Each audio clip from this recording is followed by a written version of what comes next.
네, 이 시간 주님께서 주시는 말씀은 누가복음 16장입니다. 신약 123쪽이 되겠습니다. 누가복음 16장 19절에서부터 31절까지의 말씀입니다.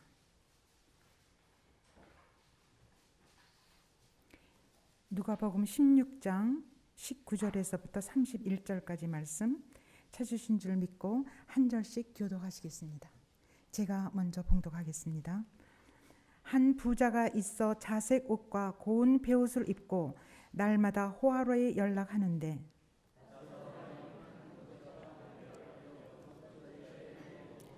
부자의 상에서 떨어지는 것으로 배불리려 하며 심지어 개들이 와서 그 헌대를 핥더라.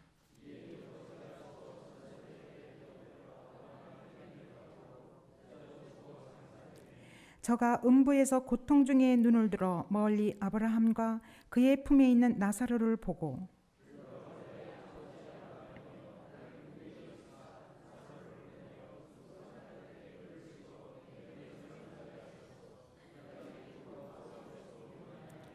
아브라함이 가로되 이에 너는 살았을 때에 내 좋은 것을 받았고 나사로는 고난을 받았으니 이것을 기억하라. 이제 저는 여기서 위로를 받고 너는 고민을 받느니라.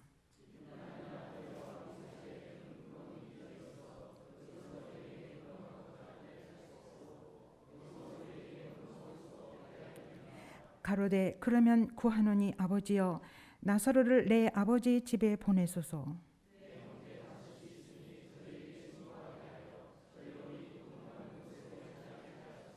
아브라함이 가로되 저희에게 모세와 선지자들이 있으니 그들에게 들을지니라.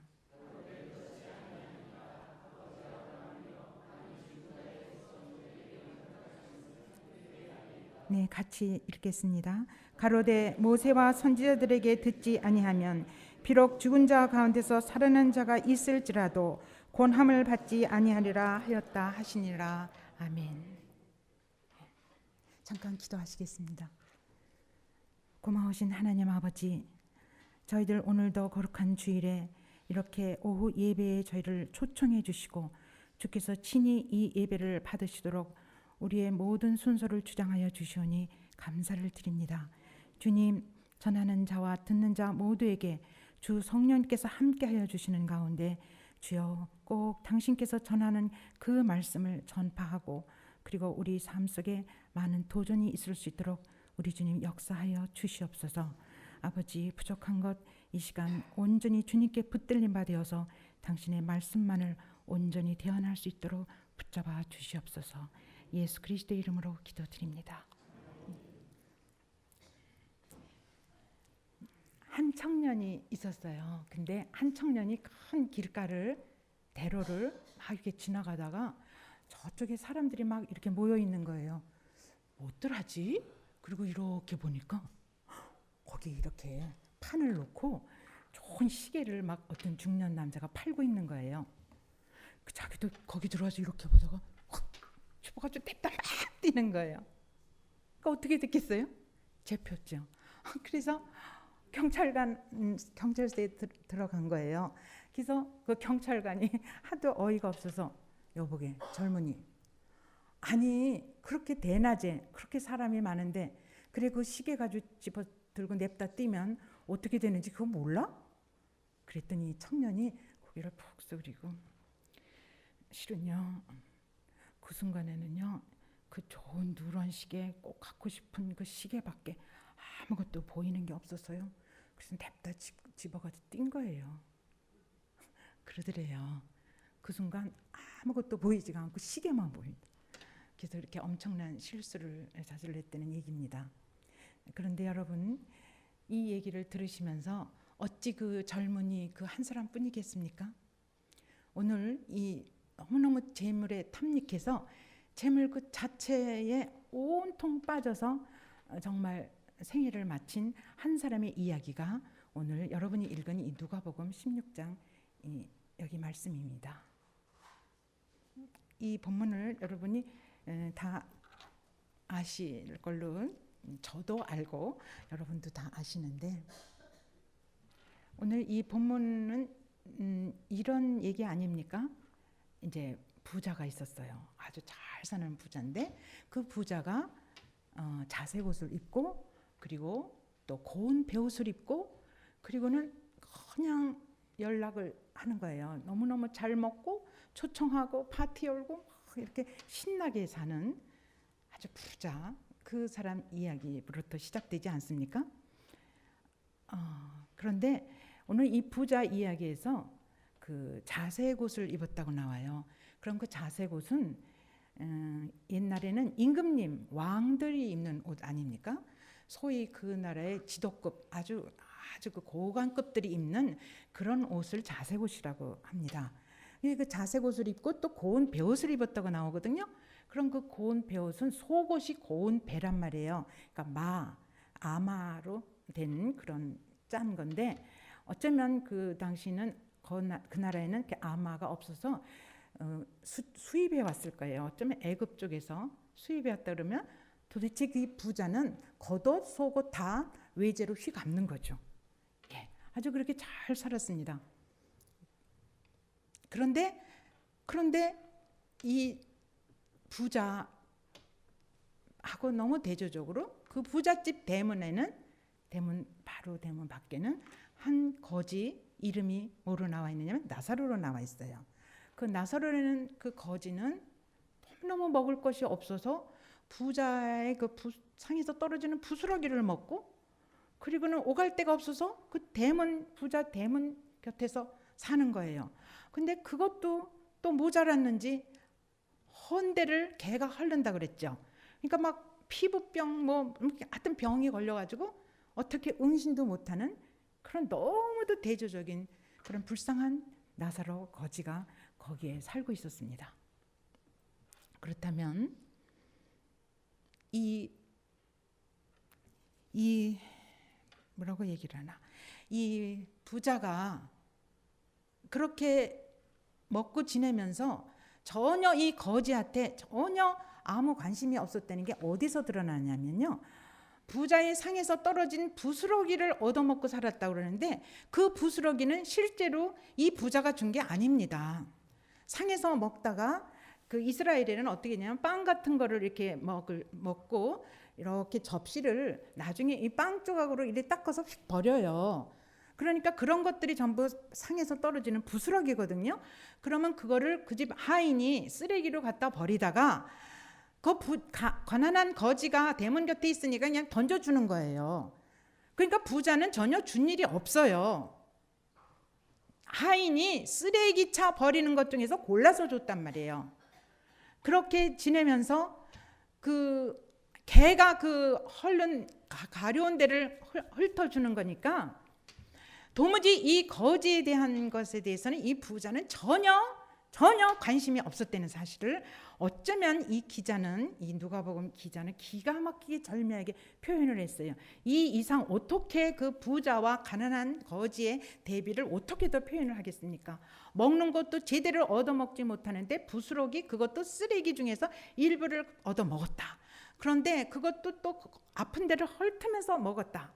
그래서 여러분들이 이 본문을 읽으면서 다 아는 스토리라고 하지만 한 구절 한 구절 읽어 나갈 때마다 얼마나 부자와 거지 나사로가 대비되면서 무엇을 우리에게 보여주기 위해서 이 기자가 이렇게 절묘하게 이 흑과 백을 이렇게 대비해서 적어놓는지를 이렇게 한 구절 한 구절 이렇게 읽어가다 보면 그 행간에서 주님께서 우리에게 주시는 많은 이야기와 메시지가 있다는 얘기죠. 그래서 이제 이렇게 상황이 벌어졌는데 이 둘 다 그렇게 살았어요. 그렇게 기가 막히게 살고 그렇게 살았어요. 그런데 이 땅에서는 그렇게 다른 모습으로 다른 양태로 너무도 대조적으로 살았는데 똑같은 공통적인 게 이 마지막 생애에서 한 가지가 있었습니다. 그 한 가지는 다른 것이 아니고 누구에게도 잘 사는 사람, 못 사는 사람, 어떻게 된 사람, 저렇게 된 사람, 그들 모두에게 딱 한 가지 공통점이 있다면 그들 모두에게는 죽음이라는 사실이 기다리고 있다는 거죠. 그래서 이 죽음 앞에서는 다 똑같아요. 그런데 죽기 직전까지도 달라요. 뭐가 다르냐면 이 거짓 나사로는 죽었다. 그래서 천사가서 아브라함 품으로 갔다. 그러는데 이 부자는 장례를 치렀다는 단어가 나와요. 그러니까 무슨 얘기냐면 죽는 그 순간까지도 이 나사로는 누구 하나도 장례를 치러줄 사람이 없어요. 요즘으로 치면 구청 청소부가 지나가다가 죽어 쓰러져 있는 거를 어떻게 처치를 했겠죠. 그런데 이 부자는 기가 막히게 장례를 치르는 거래요. 구름 같은 많은 사람들이 왔겠죠. 나라의 고관급이 갔는데 그 장례가 얼마나 대단했겠습니까? 그리고 장례 묘비는 얼마나 대단했을 거면 뭐 오죽했겠습니까? 상상이 가죠. 예. 그런데 참 놀랍게도 이 천사가 이 나사로는 하나님의 도우심을 받는 자 이런 뜻이에요. 그래서 죽는 그 순간에 시체가 시궁창에 던져지기 직전에 어쩌면 천사가 그 나사로의 시체를 안아서 그 영혼을 받아서 아브라함 품에 받들어서 그 나사로가 천국에 올라갔다는 얘기예요. 그런데 시차는 조금 있었겠죠. 그러나 이 부자도 똑같이 죽었는데 죽는 순간에 어디로 떨어졌냐면 음부 지옥으로 떨어졌단 말이에요. 그래서 너무너무 그 안타까운 상황 속에서 이렇게 보니까 그 거지 나사로는 아브라함 품에 있고 자기는 말도 안 되는 큰 구렁 그 사이에 보니까 너무너무 뜨거운 데서 갈증이 나서 어찌 할 수 없는 그런 지옥 그 자리로 떨어졌단 말씀이에요.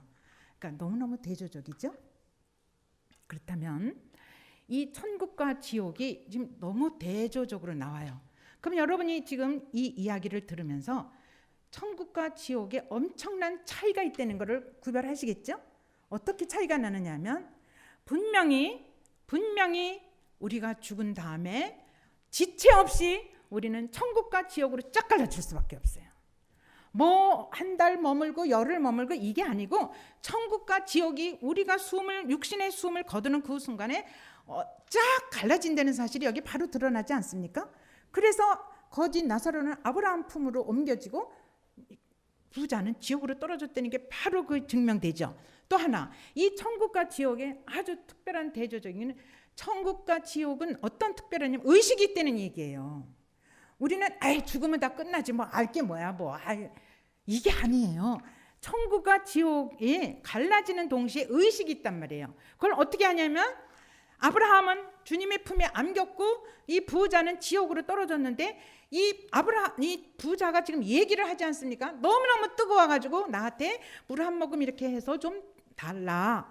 그러면서 그 아브라함하고 얘기를 하고 있지 않습니까? 그러니까 죽은 다음에 우리의 육신은 흙으로 돌아가더라도 우리의 영혼은 의식이 있단 말이에요. 분명하죠? 이건 제가 만든 얘기 아니지 않습니까? 이 본문으로 지금 우리에게 알려주고 있는 말씀이 분명히 지옥과 천국은 있고 그 지옥과 천국은 우리의 육신이 끝나는 그 순간에 쫙 갈라진다. 이쪽으로 갈 거냐 이쪽으로 갈 거냐 그것밖에 없다는 얘기예요. 중간이 없어요. 그래서 캐톨릭에서 연옥설을 얘기하는데 성경에는 그런 구절이 나오지 않습니다. 죽으면 천국으로 우리 영혼이 갈 건가 아니면 지옥으로 떨어질 건가 그것밖에 없다는 얘기죠. 그 다음에 세 번째로 이 천국과 지옥에서 지금 이 본문에서 보여지는 거는 상당한 대조가 있지 않습니까? 그 대화에서 여러분 알 수 있죠. 뭐라고 얘기냐면은 제발 나한테 물 한 모금만 좀 목이 타서 죽겠으니까 떨러 달라. 그랬더니 아브라함이 뭐라고 얘기를 하냐면 얘야 너는 이 땅에 있을 때 좋은 것을 받았고 아브라함은 아주 고통 가운데 있었느니라. 이제는 이 거지 나사로는 이제 위로를 받고 이곳에 와서 너는 고민을 받느니라. 그러니까 대조가 딱 되지 않습니까?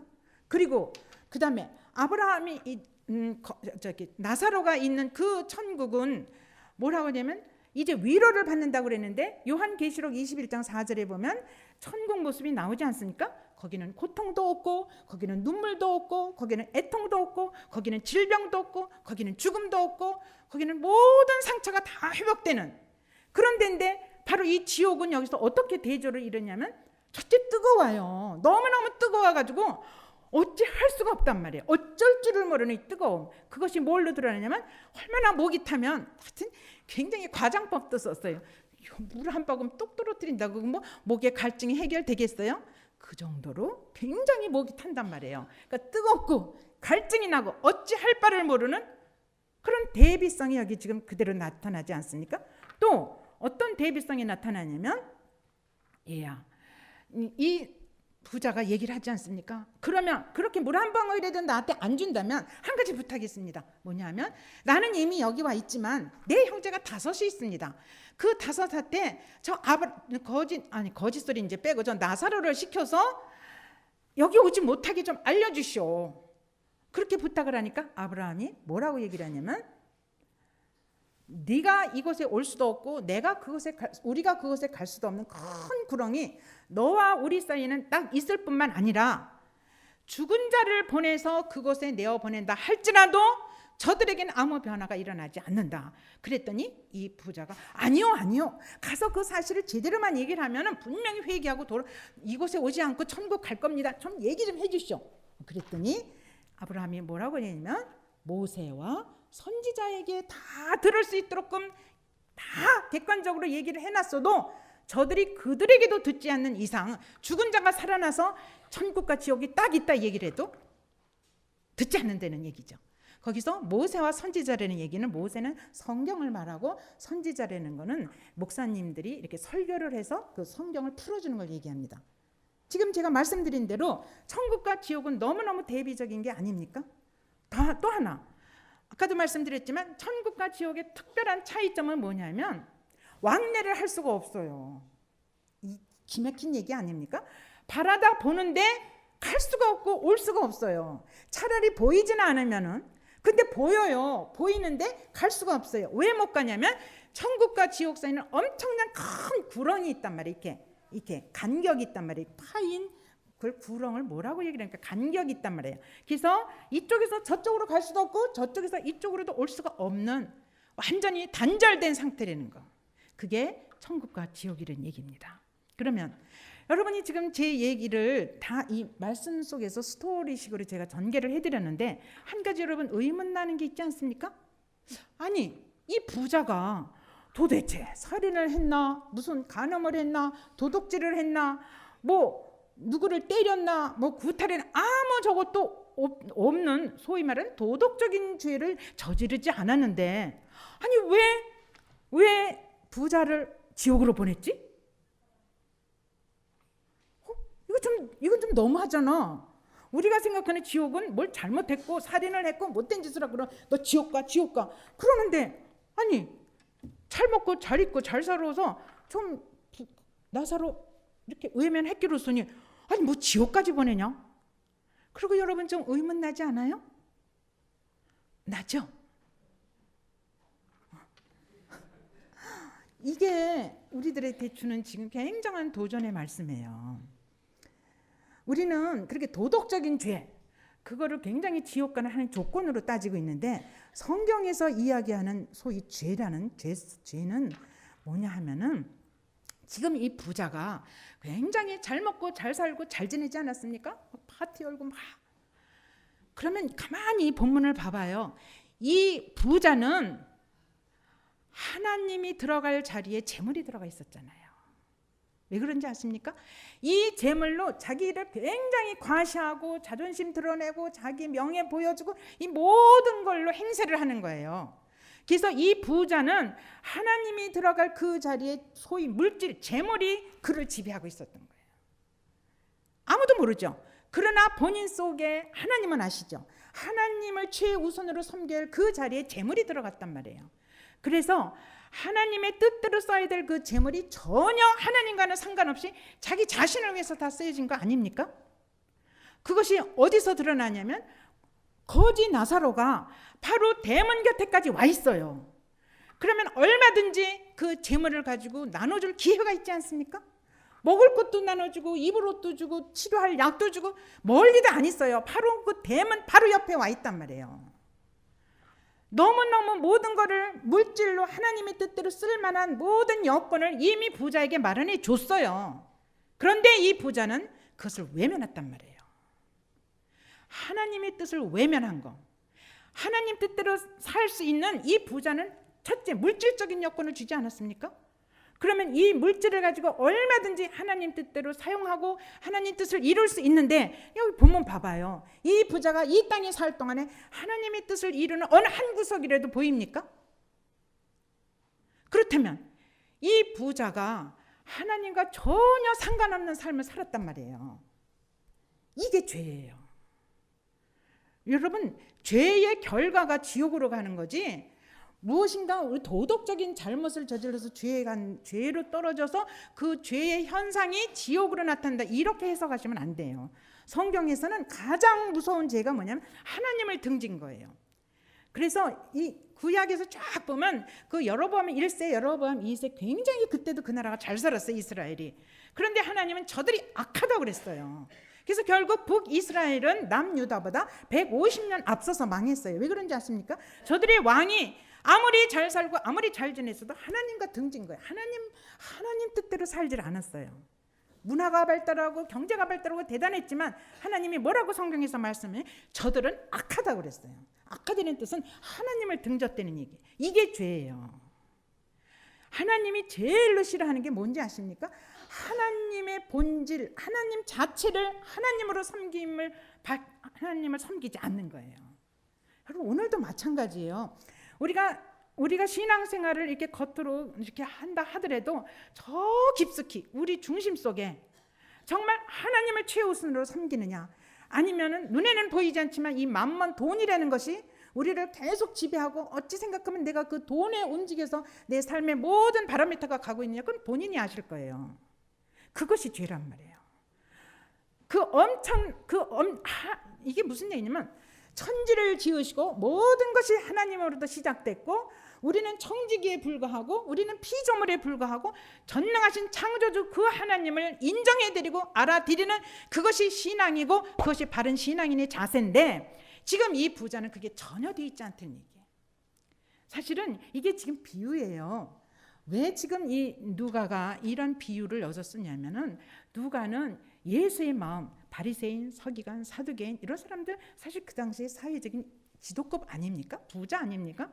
근데 저들이 너무도 하나님 뜻과는 멀리 살고 있는 거예요. 소위 외식하는 자들이죠.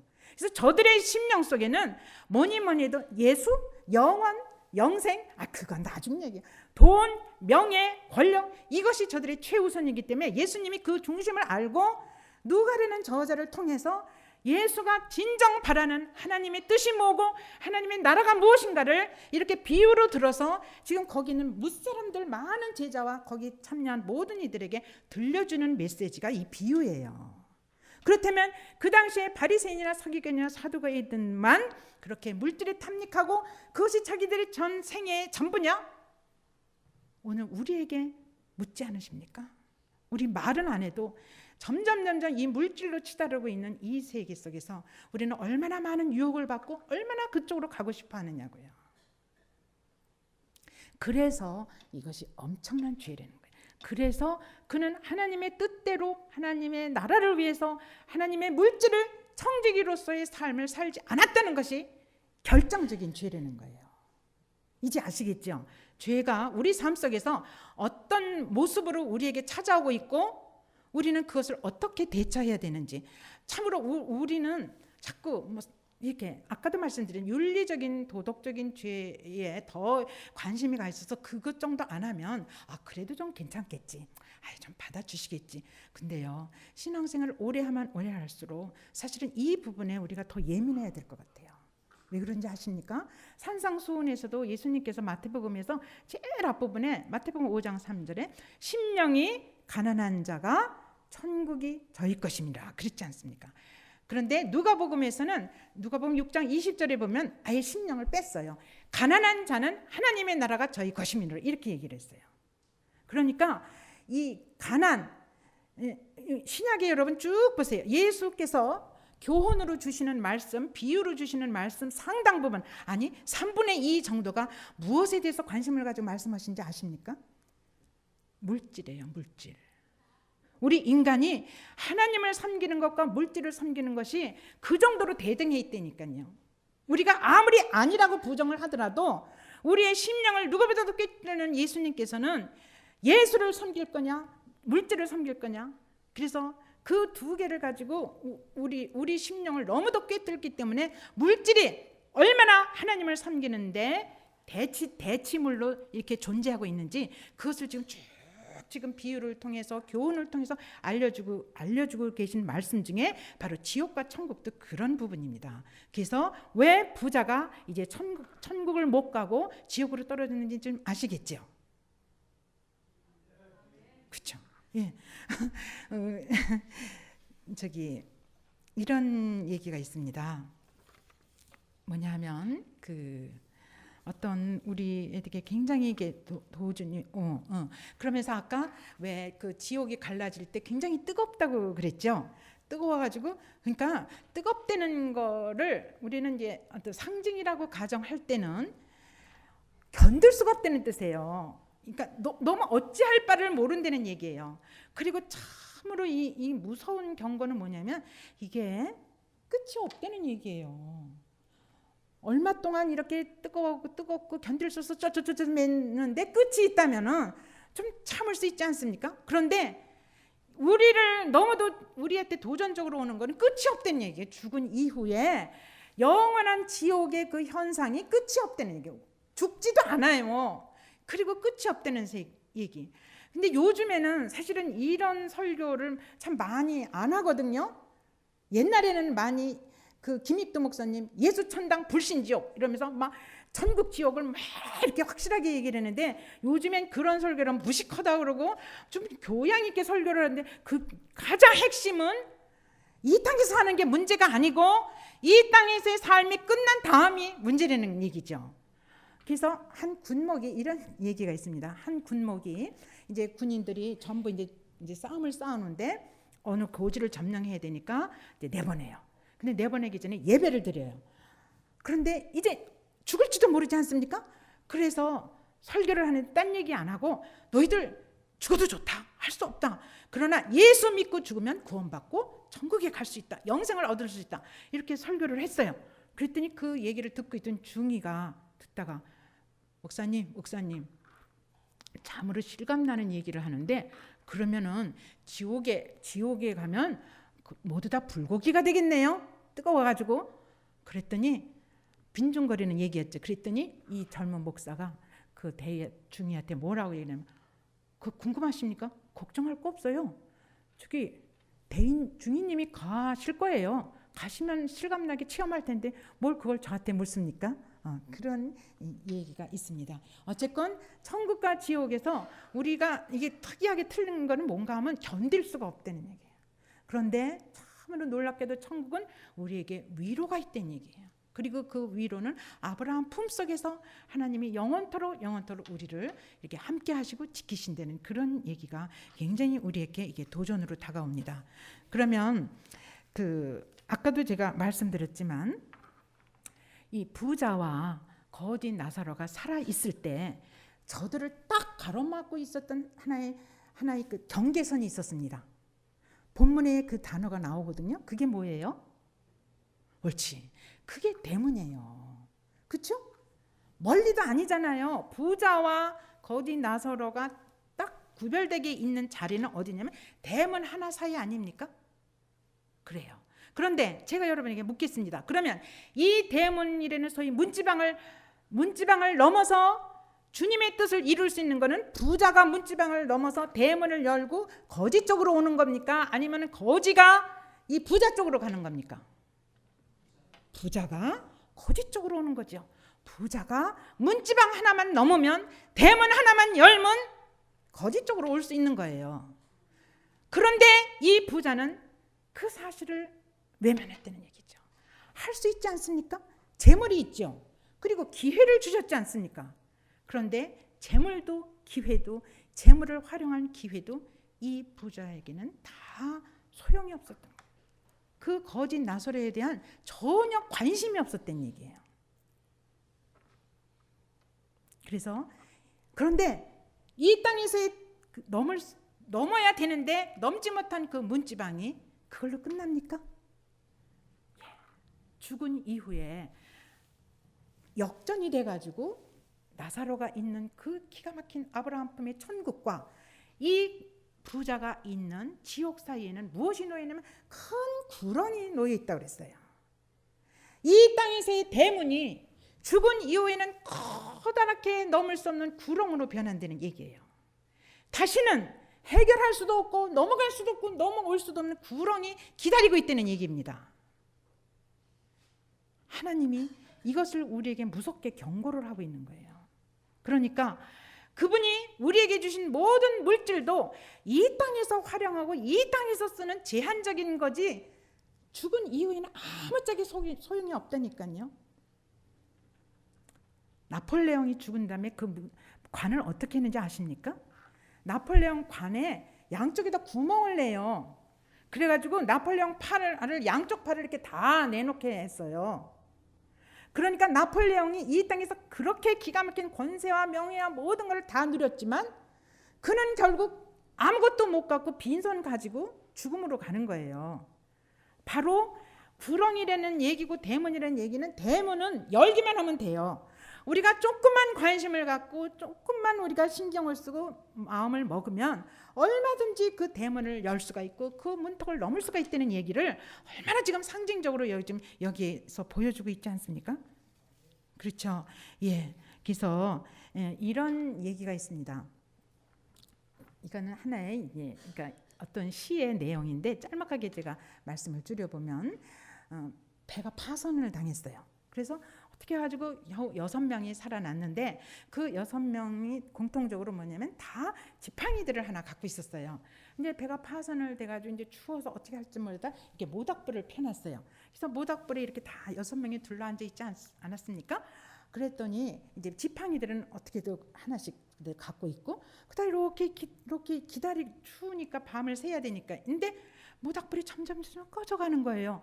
그러니까 한 여인이 자기 지팡이를 이렇게 쥐고 있다가 이렇게 보더니 난 저 껌둥이 보기 싫어서 이 지팡이 저기다 해서 좀 더 불을 지필래도 나 저 보기 싫어서 안 할 거야. 그러고는 이걸 꼭 쥐고 있는 거예요. 그러니까 또 한 사람은 이렇게 보다가 이렇게 내 지팡이 아니래도 딴 사람이 던지겠지 뭐. 그리고 이거 불 지피는 거 아마 누구 굳이 하는 거 뭐 그런 거 뭐 교회에서 안에서는 하지 뭐 교회 밖에 나와서 내가 할게 뭐야. 또 그러면서 그러더니 또 꽤 좀 여유 있던 부자였어요. 이 지팡이도 조금 더 값이 나가는 그런 지팡이였던 거예요. 그랬더니 부자가 이렇게 보더니 다들 뭐 아무것도 안 하는데 뭐 나라고 뭐 내 지팡이 내놓냐? 누가 내놓겠지 뭐. 그리고는 내 재산 내가 이제 살아났으니까 집에 가서 이걸 어떻게 지키지? 내가 이렇게 지켜야지. 그래서 지팡이 잡고 자기 재산 지킬 생각만 하는 거예요. 그러니까 또 한 사람이 껌둥이인데 이렇게 보니까 뭐야? 다 흰둥이고 내가 왜 껌둥이인데 내가 지금 그렇잖아도 분탕이 터져 죽고 분해 죽겠는데 내가 뭐 이걸 내놔가지고 불을 지펴서 저 뜨뜻하게 해주고 다 같이 뜨뜻하게 하냐? 관두자. 나도 안 할 거야. 근데 마지막 한 사람은 그래 뭐 다 안 내놓으니까 뭐 다 공정한 건데 뭐 관두자 해가지고 결국은 너무너무 추워가지고 모닥불은 스르르르 꺼져가지고 나중에는 그 사람들이 너무너무 온도가 내려가니까 어떻게 됐겠어요? 다 죽었어요. 6명이 다 죽었어요. 그게 the cold within 그러니까 무슨 얘기냐? 마음의 추위 the cold within 내 마음의 추위 그러니까 마음의 추위예요. 그런 그 시의 내용인데 그 사람들은 불이 없어서 죽은 게 아니고 마음이 추워서 죽었죠. 좀 내놓으면 안 돼요? 그러면 지팡이 6개가 하나 들어가서 좀 켜지고 또 하나 좀 짚어지고 그러다 보면 날이 밝겠죠. 그러다 보면 아침에 해가 돋겠죠. 그렇게 해서 다 죽었어요.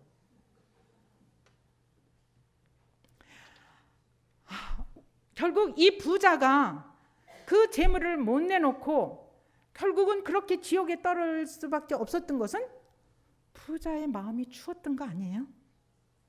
그렇죠? 예, 제가 이렇게 말씀을 준비를 하면서 다 아시는 수도 있는 얘기인데 참 아름다운 얘기 하나가 있습니다. 혹시 들어보셨을까요? 오스카 와일드라고 그 영국의 그 아일랜드 더블린 아일랜드의 그 지역의 더블린이라는 도시에 살았던 유명한 오스카 와일드 극작가 아시지 않습니까? 그 사람이 그 옥스퍼드 대학을 나오고 그리고 이제 굉장히 문학에 이렇게 심취해 있었는데 소위 예술을 위한 예술 이런 클럽을 만들어가지고 굉장히 탐미주의에 빠진 아주 탁월한 문학 소질을 지닌 그런 그 극작가였어요. 근데 이 사람이 그 34살 때 쓴 아름다운 아주 뛰어난 작품이 하나 있었어요. 그게 뭐냐면 행복한 왕자, 아실 거예요. 그 행복한 왕자를 쓰고 그 다음에 이 사람이 40살이 됐을 때 그의 생애가 너무 참 안 됐어요. 요즘엔 미국에서 뭐 그게 뭐 법률을 통과됐다고 그러지만 그 이 1900년대거든요. 1854년 그때부터 1900년 이때는 그런 일이 거의 없었는데 이 오스카 와일드가 동성 연애자였어요. 그래서 굉장히 어린 친구하고 그게 돼서 그게 발각이 나가지고 감옥소에 들어가게 돼요. 그래서 40살 때 감옥에 들어가가지고 2년을 감옥에서 고생을 하고 나와가지고 또 그 그레이 모리스라는 이런 유명한 작품 하나 쓰고 결국 42살에 생을 마칩니다. 그런데 이 사람이 쓴 작품이 얼마나 그 기지가 아주 탁월한 기지가 보이고 작품을 잘 썼는가가 행복한 왕자가 오늘날까지도 어린이들에도 들려지고 굉장히 아름다운 그런 이야기로 전해지고 있지 않습니까? 아시는 분은 아시는 대로 기억하시고 제가 잠깐 전해드리면 뭐냐면 그 어느 지역에 큰 도시의 한가운데 아주 행복한 왕자라는 동상이 서 있었어요. 근데 그 동상, 그 왕자 동상에는 이 눈이 보석으로 막 이렇게 좋은 보석으로 이렇게 박혀 있는 거예요. 그리고 몸은 누런 황금으로 이렇게 쌓여 있는 거예요. 그러니까 누가 봐도 너무너무 멋있는 그런 동상이에요. 그래서 사람들이 야 정말 저 동상 멋있네 이러면서 이제 모든 사람들이 지나보고 다니고 그러는데 어느 날 이제 가을이 돼가지고 철새가 이제 이렇게 날아가려고 그러다가 이렇게 이렇게 조금 상처를 입어가지고 그 동상 밑에 하룻밤을 머물게 됐어요. 그런데 이 철새가 잠을 자고 있는데 뭐가 찬 물방울이 뚝뚝 떨어지는 거예요. 비가 오나? 어디서 이렇게 물방울이 떨어지지? 그러고 봤더니 글쎄 행복한 왕자 눈에서 눈물이 뚝뚝 떨어지는 거예요. 그러니까 이 철새가 왕자님 왜 우세요? 저는 빗방울인 줄 알았잖아요. 왜 우세요? 사연이 뭐예요? 왜 우세요? 그랬더니 철새야 내 마음이 너무너무 아파서 내가 어찌할 줄 몰라서 온단다. 그랬더니 사연이 뭔데요? 그랬더니 저기 어디쯤 가면 너무너무 가난한 아이가 있는데 내가 거기를 갈 수가 없거든. 근데 그 가난한 아이한테 무엇인가 주고 싶어. 근데 네가 좀 해줄래? 뭔데요?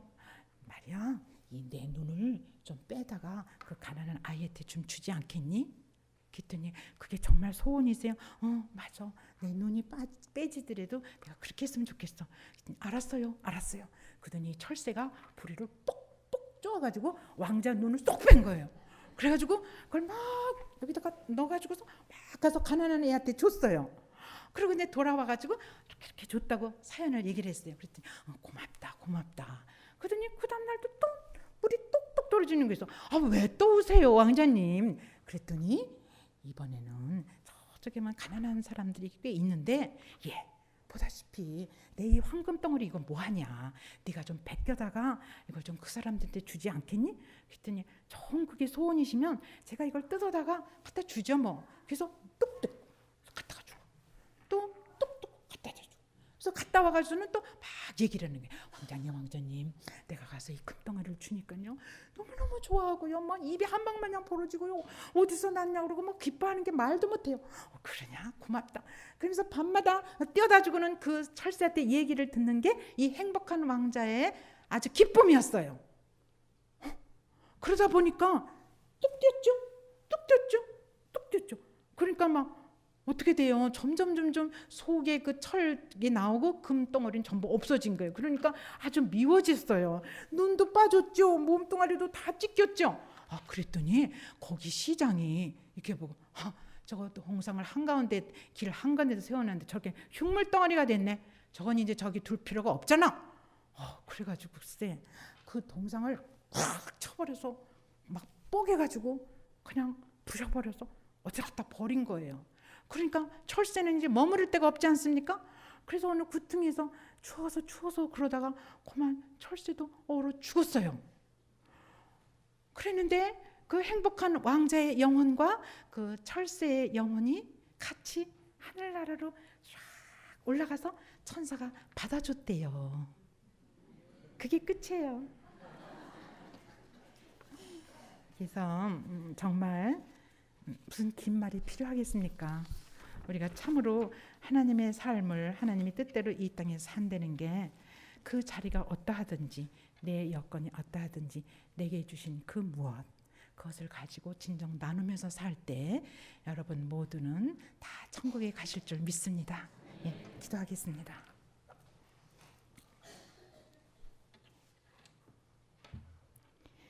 하나님 아버지, 자색 옷을 입은 부자와 나사로 사이를 가로막던 대문은 아직 우리에게는 건너지 못할 큰 구렁은 아닌 것 같습니다. 오늘을 사는 우리에게는 아직 기회가 있습니다. 내 손과 내 발과 내 정성으로 그리고 주신 물질로 누군가를 도울 수 있는 그런 기회 말입니다. 주님, 이 땅에 살아있을 동안에 숨 쉬고 있을 동안에 주님이 원하시고 바라시는 이 일을 할 수 있는 결단력을 내게 주시옵소서. 그리고 그것을 내일로 미루는 어리석은 자가 되지 않게 해 주십시오. 주여, 당신이 맡겨주신 이 재물을 아버지 뜻대로 바르게 사용할 수 있게 도와주십시오. 더 어둡기 전에, 햇살이 다 가버리기 전에 이 모든 말씀 예수님 이름으로 기도드립니다.